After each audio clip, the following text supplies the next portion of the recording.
Kia ora ana. I'd like to, good to see you, good to see the representation here. I must say I follow two strong speakers, Pastor Tivai Matapo, showing the religious connection between what we're doing and what we're entitled and how we should be doing it. The good and excellent overview that Alex presented us. And I must say those two interesting videos are very explanatory, and I guess the other stuff that they're going to be posting shortly. I'm just going to lay out a few points that are pertinent to the license panel and my role as chairman of the licensing panel itself. So I think some key points that I do need to make, and I think you're aware of them, that these are the first exploration licenses ever issued in the Cook Islands. So it's important that as a country we get these things right. There's a lot of scrutiny on us, not only our own community, but I guess the mining industry itself, our development partners. So we do need to get it right. The agreements that we enter into with license holders last for 5 years with the potential for extension into the decades. Thus, it's important that we get the right people to help us make these decisions, recognizing the fact we are a small country. We don't have a sort of a history of this type of work. We do have expertise, but it's not wrong that we seek a global market to get the people that are going to help us make those right decisions. Our seabed mineral resources hold great opportunities for our country and our people, but only if we make the right decisions and continue to make the right decisions. Therefore, getting the right people with the high level of expertise on the licensing panel became quite important. And you've seen the names up there, and we were able to achieve it by reaching out and recruiting these people, identifying and recruiting them and putting them into the licensing panel. Now, I'm quite an unusual guy for Cook Island. Over the last 5 years, I've been not only a member of many regional and global committees, but also chairman.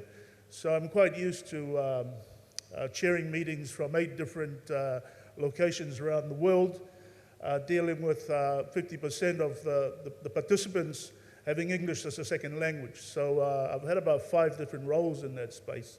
So coming into this, the challenge that we faced in the licensing panel, I was ideally suited, and it worked relatively well.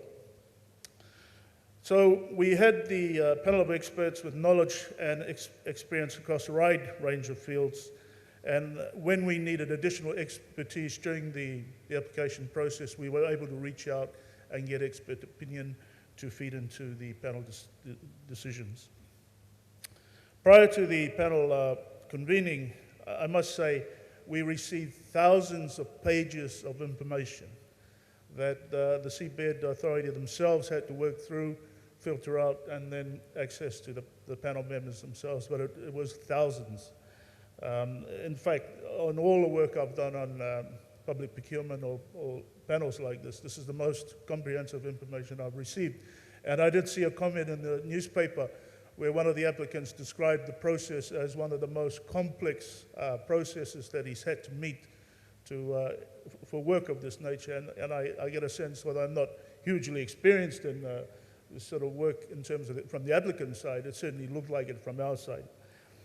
All this sort of information and access to expertise made for robust discussions during the evaluation of applications. So it was quite an intense period for us. As several of the assessment criteria were highlighted here, we looked at the proposed exploration activities. You saw some of that, how they're going to conduct the exploration. You saw the seabed scanners and that sort of stuff. So we looked at that sort of activity. The applicants' financial resources. We're interested in, do these companies have the money, or do they have the access to the money to complete these work once we reach agreement? So that was an area that we delved into quite deeply. Technical ability, it was sort of track record of this sort of experience prior. Compliance and risk management, that was raised in the most recent video up there. How do they manage risk? I think even to the extent, how do they manage the challenges of COVID-19? Over the next 5 years, I expect that will go. There's going to be other risks. There's going to be tropical cyclones, a whole range of things. National interest, again, it came up. I think what's Like we've got short-term benefits, we're going to have employment, provision of services, and other things once they set up the office. And the other one that was highlighted in the video cast was the data, the seabed data that we're going to get our hands on that is costing millions of dollars to obtain, that would not be obtainable without exploration licenses. That's an important point that doesn't come out in most of the publications I've seen. On my role as a chair, I found it I'm very honored to be appointed chair. I think this is a big step forward for us. This is the first time we've seriously considered licenses for exploration, and today is a significant milestone. I'm glad to be part of that. But I like to tell a personal story. It's a funny story. 50 years ago, I was a primary school kid, sitting at Nicol Side School in Nicol, sitting on the ground, and the first leader, Sir Albert Henry, came. This will be late 60s, early 70s, and he spoke eloquently about an economy based on seabed minerals, 50 years ago. So I laugh, and I wonder what my school teacher thought that 50 years later I'm standing here talking about my role as the chairman of the licensing panel. I don't think my teacher would believe it, but here I am, so very honored. As the financial secretary, I'm aware of the prospects of what we're doing, and the PM will speak a bit more on this deeply, but as we emerge from or recover from COVID, short-term benefits are important, medium and long-term, and the opportunity to diversify the economy, the opportunity to build the infrastructure we need to build in this country. This can help us realize that, so significant benefits from it. I'm proud of the work done by the panel. I'm confident that the recommendations we made to the Minister were the right ones for our country. And in closing, I'd like to thank my colleagues on the panel. I understand they might be watching the live streaming. Thank you very much, ladies and gentlemen. I sincerely enjoyed working with you, especially considering time zones. When we took a break, we'd take a break. Some were taking a break for breakfast, others were taking a break for lunch, and others were taking a break for dinner. But on time, we always signed in, and we got through our work each day.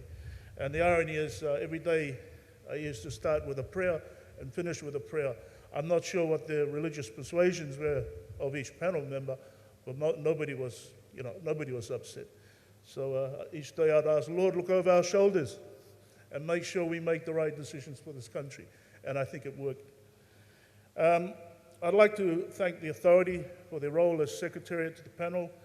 Very competent, very professional.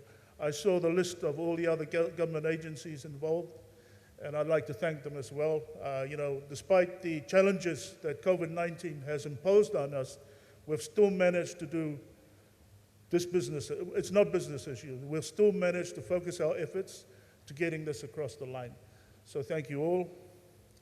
Overall, I'm very pleased with the process we undertook as a panel.